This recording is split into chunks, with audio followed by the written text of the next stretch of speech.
American Telugu association ఆధ్వర్యంలో Pennsylvania, Delaware బృందం కీలక సమావేశాన్ని నిర్వహించింది.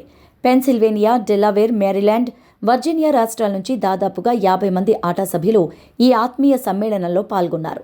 రీజనల్ డైరెక్టర్ అరుణ్ రుద్ర నివాసంలో జరిగిన ఈ భేటీ రాబోయే ఆటా బోర్డు మీటింగ్, బాల్టిమోర్ వేదికగా జరగనున్న ప్రతిష్టాత్మక ఆటా మహాసభలకు దిశానిర్దేశం చేసింది. ఈ సమావేశంలో ప్రధానంగా మహాసభల నిర్వహణకు అవసరమైన నిధుల సేకరణ, ఇతర ఏర్పాట్లపై లోతుగా ఆటా నేతలు చర్చించారు. ఆటా ప్రెసిడెంట్ జయంత్ చల్లా, కాన్ఫరెన్స్ కోఆర్డినేటర్ రవి చల్లా, జీనత్ కొందూరు, రవి పులి ప్రత్యేక అతిథులుగా హాజరై సభ్యుల్లో ఉత్సాహాన్ని నింపారు.